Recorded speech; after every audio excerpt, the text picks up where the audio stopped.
히라버 시간 한강 1. 우리 사이에 칼이 있었네 라고 자신의 묘비명을 써달라고 보르헤스는 유언했다. 일본계 혼혈인 비서였던 아름답고 젊은 마리아 고타마에게 그녀는 87세의 보르헤스와 결혼해 마지막 석 달을 함께 지냈다.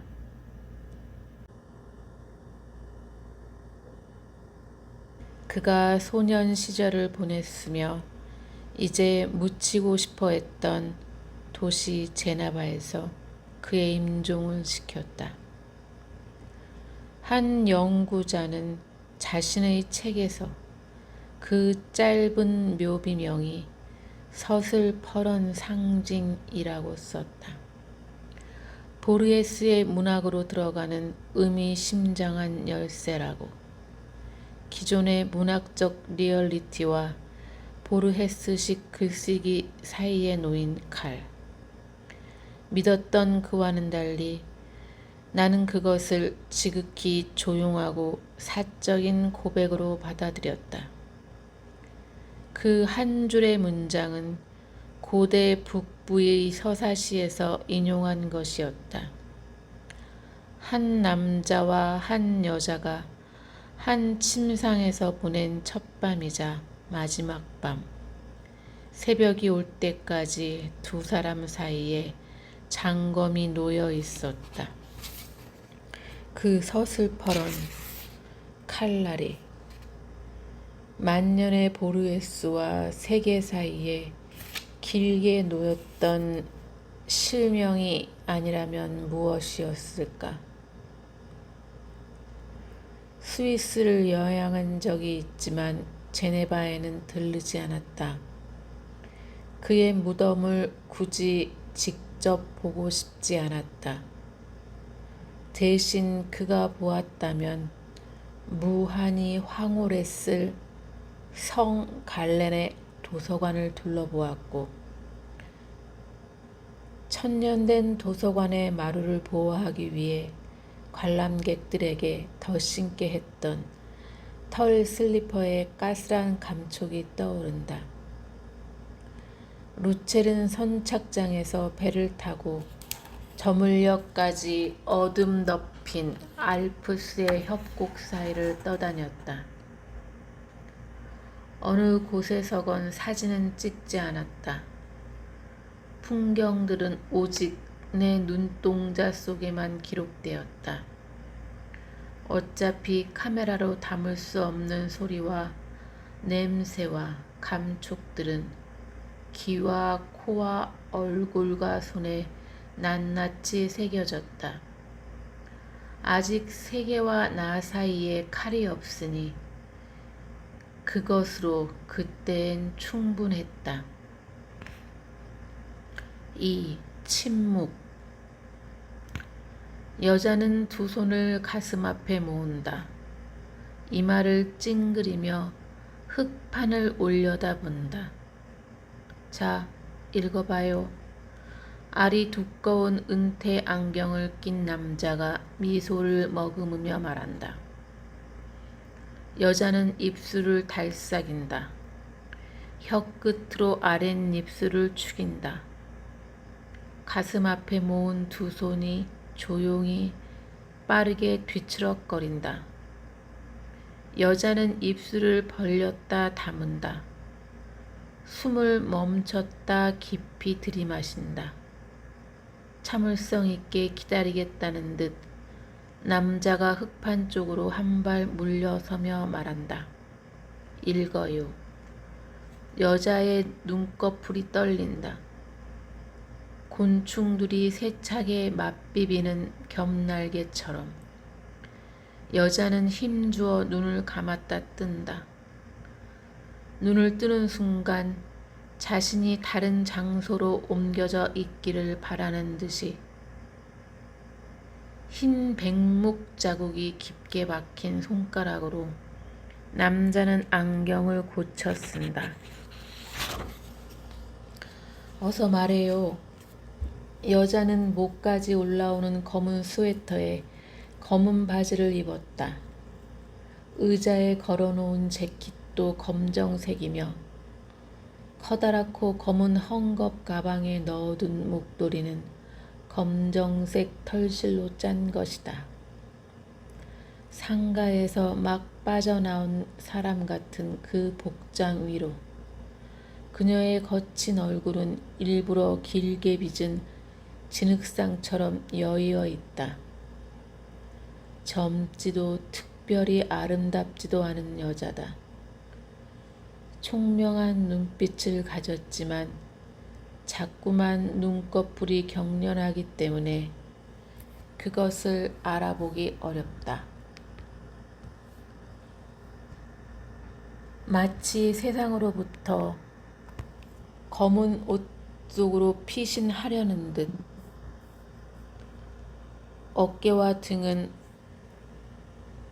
비스듬히 굽었고 손톱들은 지독할 만큼 바싹 깎여 있다. 왼쪽 손목에는 머리카락을 묶는 흑 자주색 벨벳 밴드가 둘러져 있는데 여자의 몸에 걸쳐진 것들 중 유일하게 색채를 가진 것이다.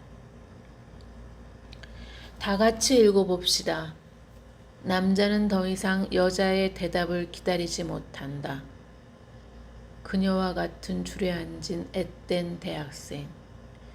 기둥 뒤로 반쯤 몸을 감춘 초로의 사내. 구부정한 자세로 창가에 앉은 거구의 청년을 향해 고루 눈길을 던진다.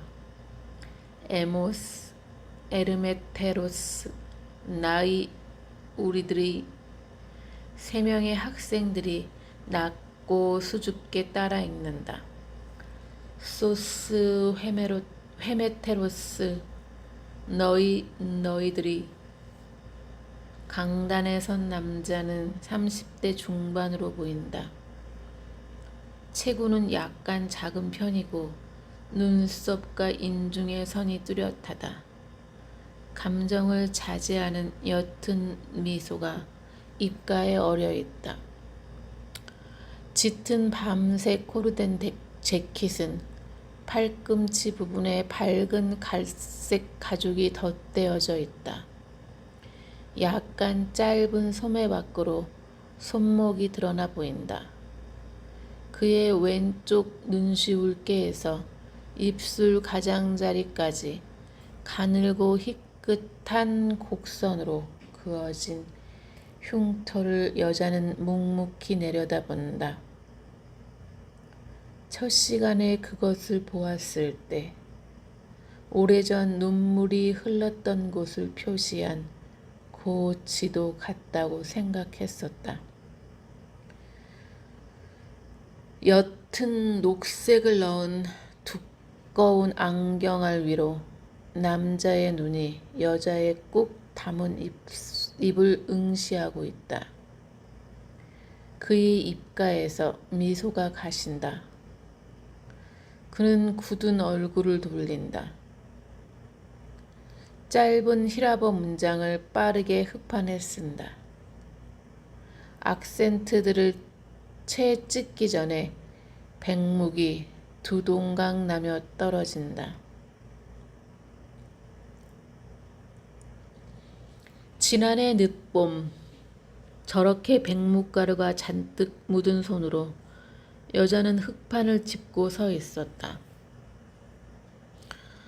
학생들이 웅성거리기 시작한 것은 여자가 끝내 다음 단어를 찾아내지 못한 채 1분여의 시간을 흘려보냈을 때였다. 그녀는 눈을 부릅뜬 채 학생들도 천장도 창밖도 아닌 정면의 허공을 보고 있었다. 괜찮으세요, 선생님? 맨 앞자리에 앉아있던 곱슬머리에 귀염성 있는 눈매의 여학생이 물었다. 여자는 웃어 보이려고 했지만 눈꺼풀이 잠시 경련했을 뿐이었다. 떨리는 입술을 꽉 다문 채 혀와 목구멍보다 깊은 곳에서 그녀는 중얼거렸다. 그것이 다시 왔어. 40명 남짓한 학생들은 서로를 보았고, 뭐야? 왜 그러는 거야? 속삭이는 질문들이 책상에서 책상으로 번졌다. 그녀가 할 수 있는 일은 오직 한 가지. 침착하게 그곳을 걸어 나가는 것뿐이었다. 최선을 다해 그녀는 그렇게 했다. 그녀가 복도로 나온 순간 은밀하던 속삭임들은 갑자기 음량을 키운 스피커처럼 소란해졌고 석조 복도에 울리는 그녀의 구두 소리를 삼켜버렸다. 여자는 대학을 졸업하던 해부터 6년 남짓 출판사와 편집 대행사에서 일했고 그 일을 그만둔 뒤에는 7년 가까이 수도권의 두 대학과 예술고등학교에서 문학을 강의해 왔다. 진지한 시집 3권을 3, 4년 정도의 간격으로 묶어냈고 격주로 발행되는 서평지에 여러 해째 칼럼을 기고해 왔다. 최근에는 아직 제호를 정하지 않은 문화잡지의 창간 멤버로 매주 수요일 오후 기획회의에 참여하고 있었다. 그것이 다시 왔으므로 그녀는 그 일들을 모두 중단했다. 그것에는 어떤 원인도 전조도 없었다.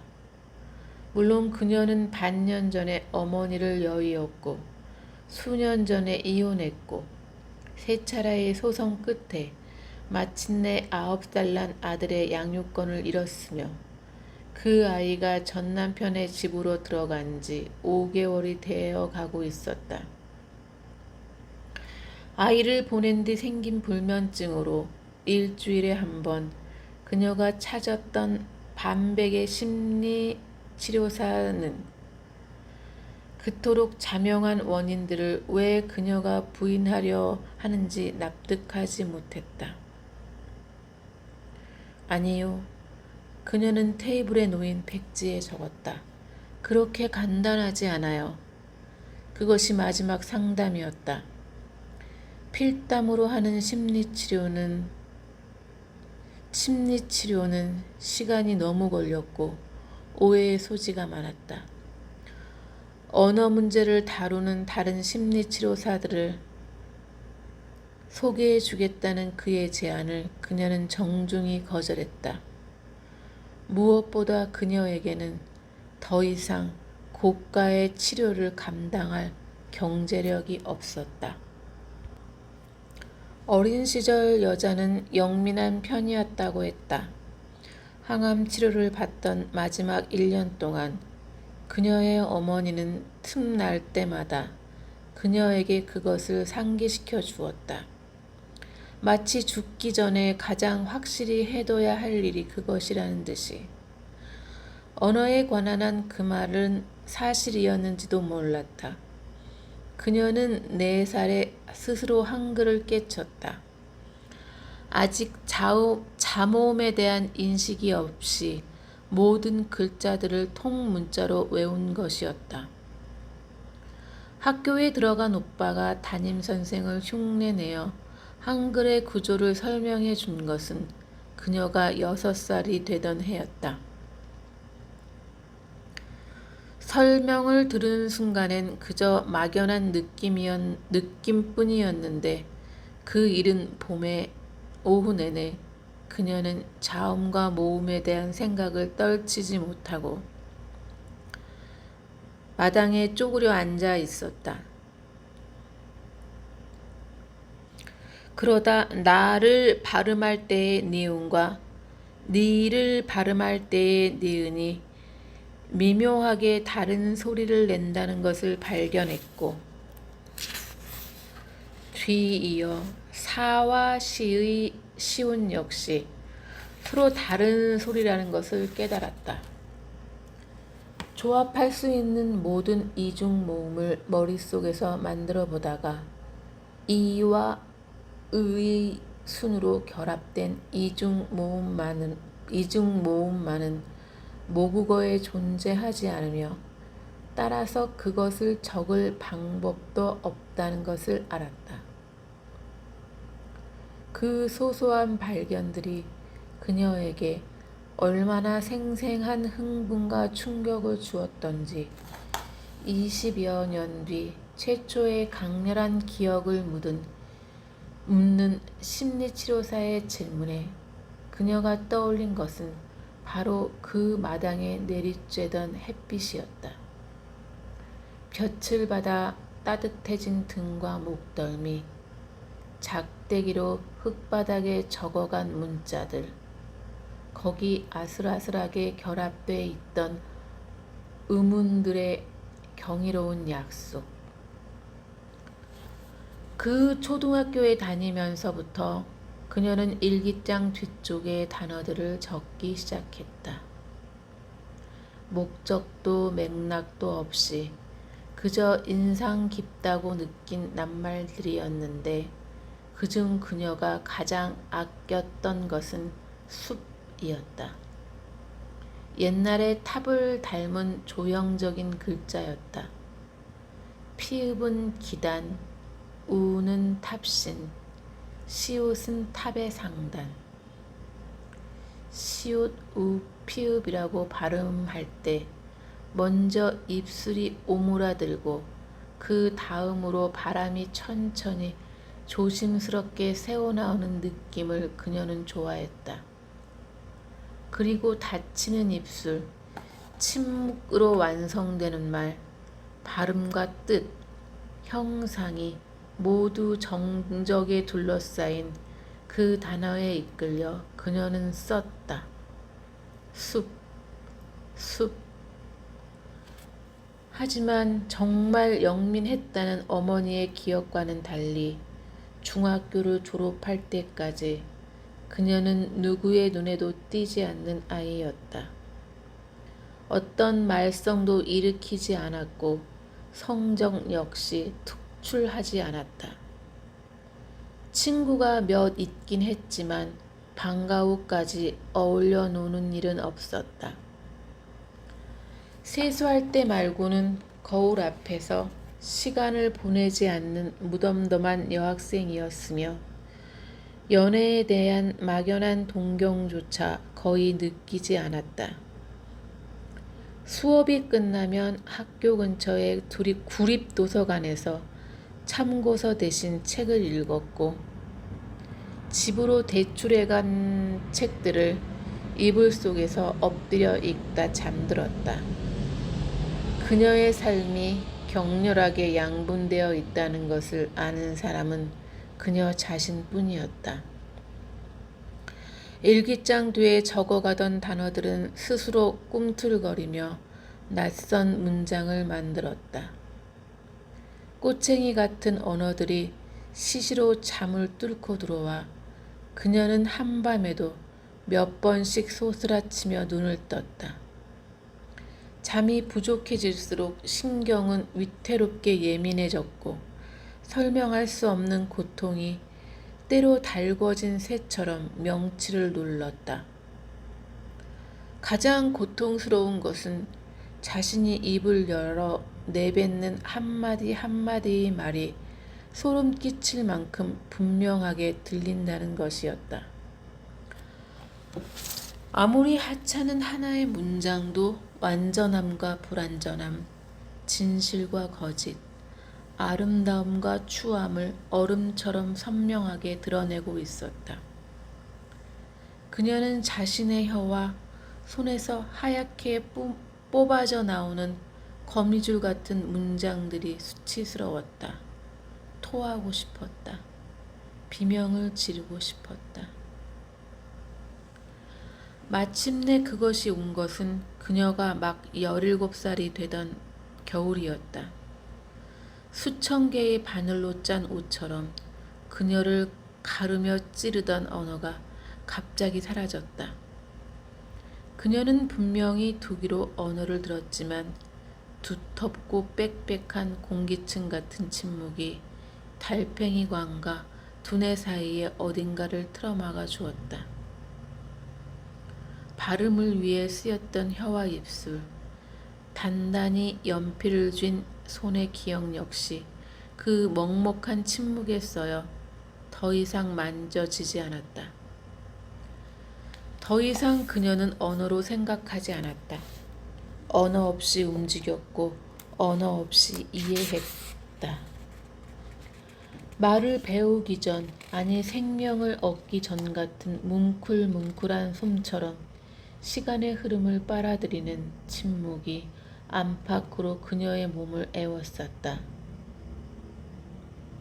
놀란 어머니와 동행해 정신과에서 받아온 알약들을 혀 밑에 숨겼다가 하단에 묻으며 오래전 자음과 모음을 깨쳤던 마당가에 쪼그려 앉아 오후의 햇볕을 받으며 그녀는 두 계절을 보냈다. 여름이 되기 전에 목덜미는 햇볕에 닳아 검어졌고 늘 땀이 맺혀 있던 콧잔등에는 빨긋빨긋 땀띠가 돋았다. 그녀가 파묻은 약을 먹고 자란 사루비아가 검붉은 꽃술을 툭툭 내밀기 시작했을 때 의사와 어머니는 상의 끝에 그녀를 학교로 돌려보냈다. 집에 틀어박혀 있는 것이 도움이 되지 않는 게 분명했고 어떻게든 진급을 해야 했기 때문이었다. 2월에 소집 통지서만 받았을 뿐 처음 들어가 본 공립고등학교의 교정은 살풍경했다. 교과 진도는 그녀를 한참 앞질러 있었다. 선생들은 나이와 관계없이 권위적이었다. 아침부터 저녁까지 한마디 말도 하지 않는 그녀에게 관심을 가지는 동급생은 없었다. 지명받아 교과서를 읽거나 체육 시간에 구령을 붙여야 할 때 그녀는 선생들의 얼굴을 물끄러미 올려다 보았고 예외 없이 교실 뒤쪽으로 쫓겨나거나 뺨을 맞았다. 의사와 어머니의 바람과는 달리 단체 생활의 자극은 그녀의 침묵에 균열을 내지 못했다. 오히려 더 밝고 진해진 정적이 어둑한 항아리 같은 몸을 채웠다. 집으로 돌아가는 붐비는 거리에서 그녀는 마치 거대한 비눗방울 속에서 움직이듯 무게 없이 걸었다. 물밑에서 수면 밖을 바라보는 것 같은 어른어른한 고요 속에 차들은 굉음을 내며 달렸고 행인들의 팔꿈치는 그녀의 어깨와 팔을 날카롭게 찌르고는 사라졌다. 오랜 시간이 지난 뒤 그녀는 의문했다. 방학을 앞둔 그의 겨울의 평범한 수업 시간, 한 개의 평범한 불어 단어가 그녀를 건드리지 않았다면, 퇴화된 기관을 기억하듯 무심코 언어를 기억하지 않았다면, 한문이나 영어가 아니라 하필 불어였던 것은 고등학교 과정부터 선택해 배우는 낯선 외국어라서였는지도 몰랐다. 여느 해 때처럼 묵묵히 흙판을 올려다 보던 그녀의 눈이 한 곳에 멈췄다. 단신에 머리가 반쯤 벗어진 불어 선생이 그 단어를 가리키며 발음했다. 그녀의 방심한 두 입술이 어린아이처럼 달싹이려 했다. 비블리오테크. 혀와 목구멍보다 깊은 곳에서 중얼거리는 소리가 들렸다. 그것이 얼마나 중요한 순간인지 그녀는 미처 알지 못했다. 공포는 아직 희미했다. 고통은 침묵의 뱃속에서 뜨거운 회로를 드러내기 전에 망설이고 있었다. 철자와 음은 헐거운 의비가 만나는 곳에 희열과 죄가 함께 폭약의 심지처럼 천천히 타들어가고 있었다.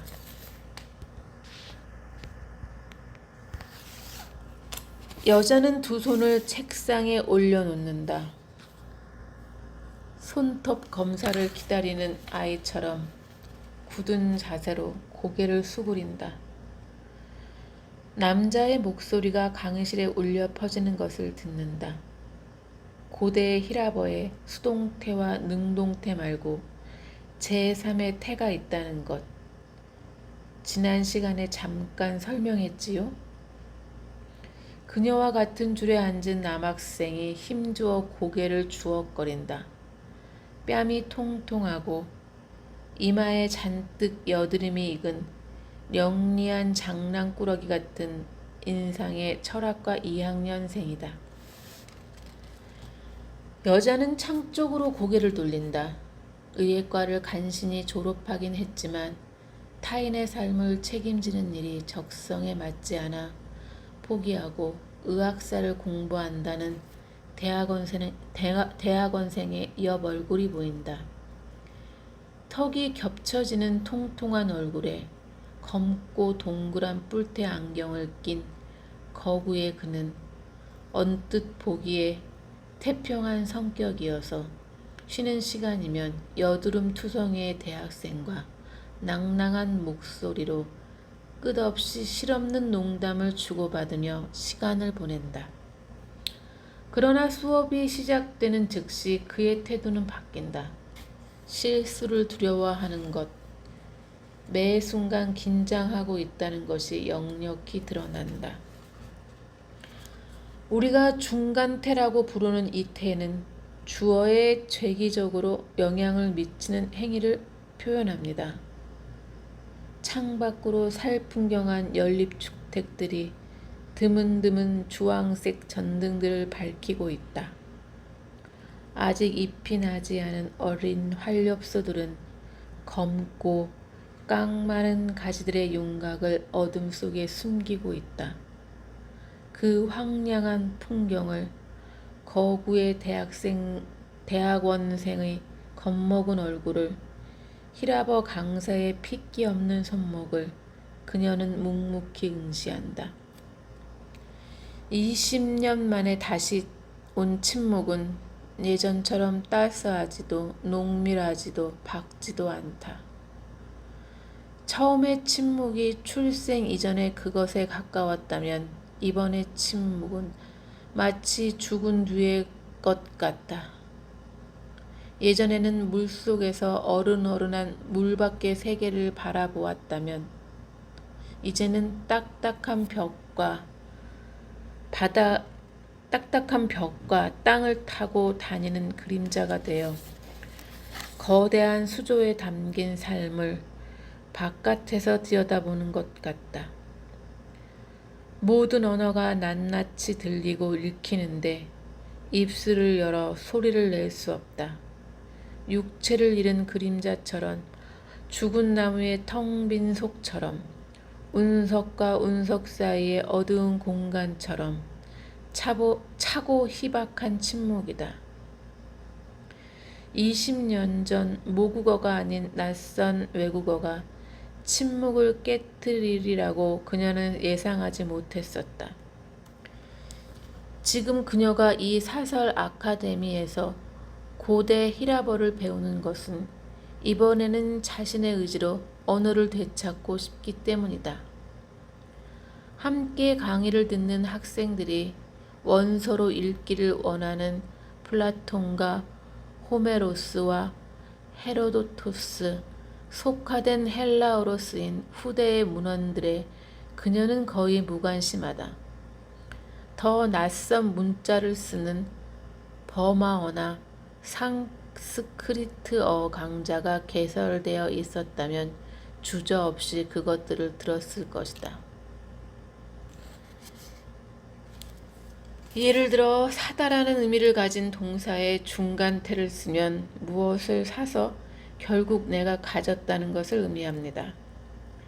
사랑하다라는 동사의 중간태를 쓰면 무엇인가를 사랑해서 그것이 나에게 영향을 미쳤다는 뜻이 됩니다. 영어에 kill himself라고 표현이 있지요. 히라버에서는 himself 없이 이 중간태를 사용해서 한 단어로 말할 수 있습니다. 이렇게 라고 말하며 남자는 흑판에 쓴다. 흑판에 적힌 문자들을 곰곰이 올려보다가 그녀는 연필을 쥔다. 공책에 그 단어를 옮겨 적는다. 이렇게 규칙이 까다로운 언어를 그녀는 접해보지 못했다. 동사들은 주어의 격과 성과 수에 따라 여러 단계를 가진 시제에 따라 세 가지 태에 따라 일일이 형태를 바꾼다. 놀랍도록 정교하고 면밀한 규칙 덕분에 오히려 문장들은 간명하다. 주어를 굳이 쓸 필요도 없다. 어순을 지킬 필요조차 없다. 3인칭의 한 남자가 주체이며 언젠가 한 번 일어난 일임을 나타내는 완료 시제를 쓴 중간태에 따라 변화된 이 한 단어에 그는 언젠가 자신을 죽이려 한 적이 있다는 의미가 함축돼 있다.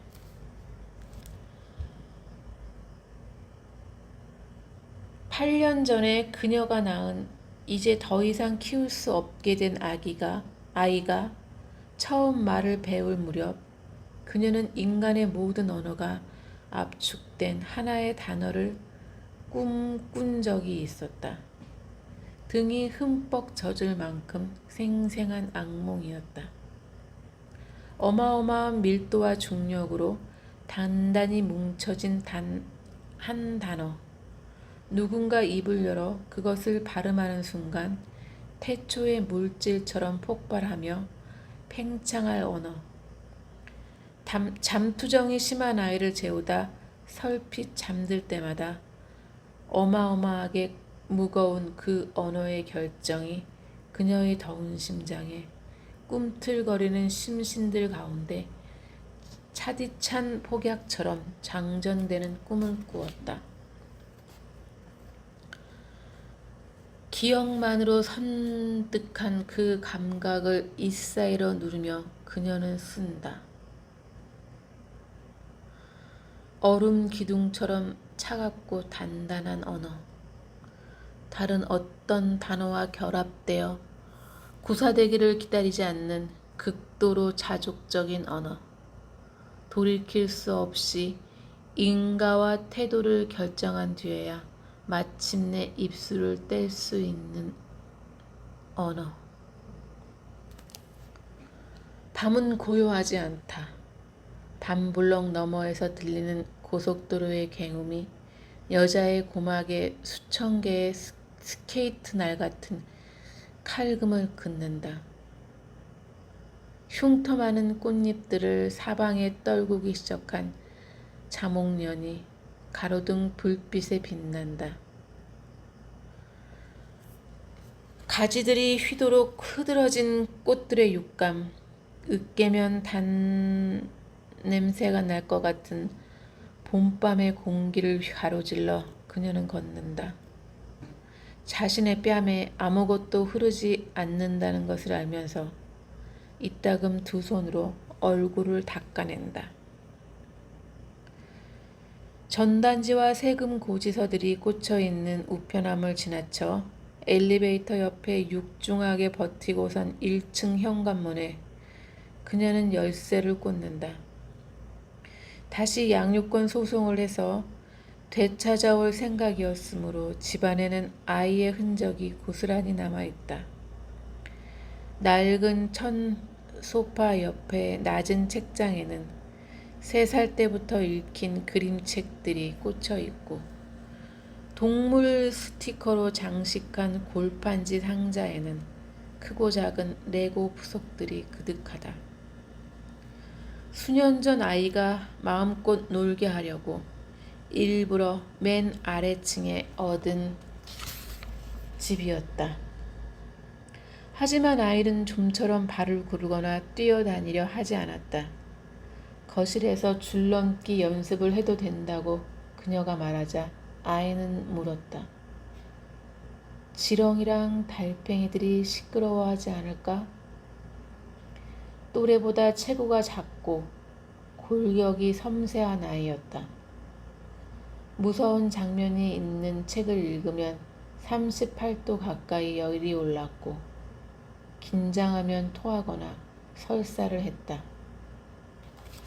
그 아이가 친가의 장손이자 유일한 아들이기 때문에 이제 예전만큼 아주 어리지는 않기 때문에 그녀가 정신적으로 너무 예민해 아이에게 나쁜 영향을 준다고 전 남편이 일관되게 주장해 왔기 때문에 10대에 받은 정신과 진료를